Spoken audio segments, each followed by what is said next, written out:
Hello Cowboys Nation, welcome to another video, and without further ado, let's get to another round of news from America's team. Cowboys star now likely to miss Week 6 game after Thursday update. The Dallas Cowboys are looking to pick up their third straight win on Sunday when they return home to play the Detroit Lions. The injury bug has decimated the Cowboys' defense over the last 2 weeks as Micah Parsons, DeMarcus Lawrence, and rookie Marshawn Kneyland are all banged up. It's not ideal to have all three pass rushers missing, given that this Lions offense can put up points in a hurry. However, the good news for the Cowboys is that All-Pro cornerback Darren Bland is expected to be back on the field after being on injured reserve to start the season with a stress fracture in his foot. But when it comes to Dallas' defensive line, they will likely not have Parsons, who is still working his way back from a high ankle sprain that he suffered in Week 4 against the New York Giants. Micah Parsons likely to miss second straight game. According to ESPN's Todd Archer, the star pass rusher did some light rehab work for his high left ankle sprain on Thursday.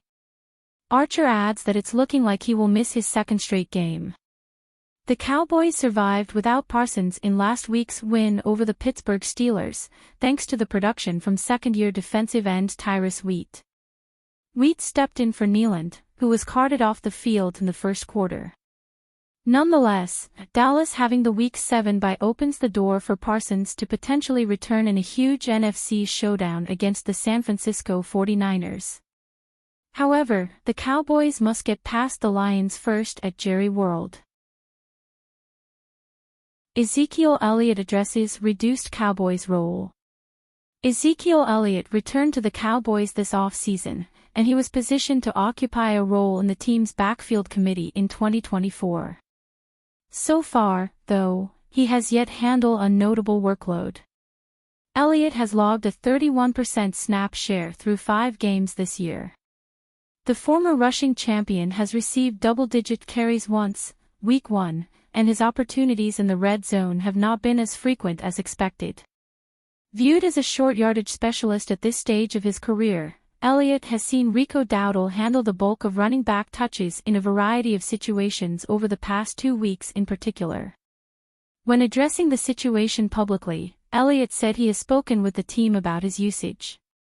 Signed to a 1-year, $2 million deal following the draft, the 29-year-old was brought back shortly after Dallas elected not to add a rookie running back, something many expected the team to do.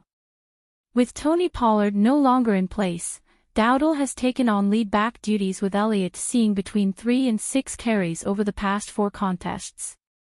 "It's definitely a little different, but keep your head down," the former number 4 pick said, via DLLS's Clarence Hill Jr. "I just focus on being a good teammate. I've been focusing on continuing to help lead this team, and I'm not making it about me, it's about this football team, winning football games."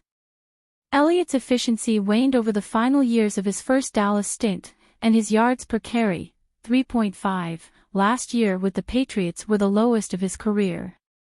That figure currently sits at 3.3, and as such early down usage should not be expected. Dalvin Cook resides on the practice squad, but he has yet to suit up for the Cowboys. Head coach Mike McCarthy indicated no changes to the workload at running back are anticipated at this point.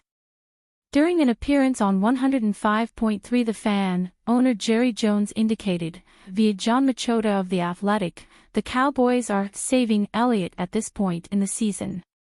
It will be interesting to see if the team, which ranks 31st in the league with an average of 82 rushing yards per game, leans on Elliott more following the discussion about his usage. How snaps are divvied up in the red zone in particular will be worth monitoring moving forward. Proposed trade has Cowboys swap receiver for $140 million 6-time Pro Bowler. The Dallas Cowboys continue to be mentioned as a potential fit to pull off a blockbuster trade with the Las Vegas Raiders for star receiver Devonte Adams. There have been conflicting reports on just how interested the Cowboys are in Adams. If Dallas does get aggressive in potentially landing Adams, what would the price be for the 6-time Pro Bowl receiver? The Athletic's John Machota put together a trade pitch for Adams that has the Cowboys acquiring the star for a 2025 third-round pick and wide receiver Jalen Brooks. The Raiders will likely have better offers, but it's difficult for the Cowboys to give up much more in terms of future draft picks, Machota wrote in an October 2. They recently made Dak Prescott the league's highest-paid player and receiver CeeDee Lamb the second highest-paid non-quarterback. They plan to eventually sign Micah Parsons to a deal that will likely make him the NFL's highest-paid non-quarterback.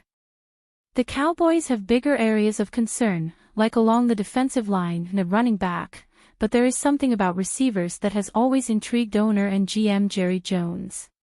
He has hit on draft picks like Dez Bryant and Lamb, but he has also been willing to do whatever is needed to add big-play veterans, Machota continued. He traded 2 first-round picks for Joey Galloway in 2000. He signed Terrell Owens in 2006. He traded first, third, and sixth-round picks for Roy Williams in 2008. He traded a first-round pick for Amari Cooper in 2018. The Cowboys are monitoring a potential blockbuster trade with the Raiders for Devonte Adams. One of the main roadblocks to the Cowboys acquiring Adams is his sizable 5-year, $140 million contract. Beyond this season, Adams still has an additional 2 seasons remaining on his deal. Adams has a $25.3 million cap hit and $16.8 million salary for 2024. As for Dallas, the trade rumors linking the franchise to Adams intensified when the Athletic's Diana Rossini reported that the Cowboys were monitoring a potential trade for the playmaker. The Jets and Cowboys are among the many teams monitoring the Devonte Adams situation, Rossini detailed in an October 2 message on X. Both have checked in with the Raiders. I'm told at this point that Vegas is in no rush to make a move until a team reaches their asking price, but Adams wants out ASAP.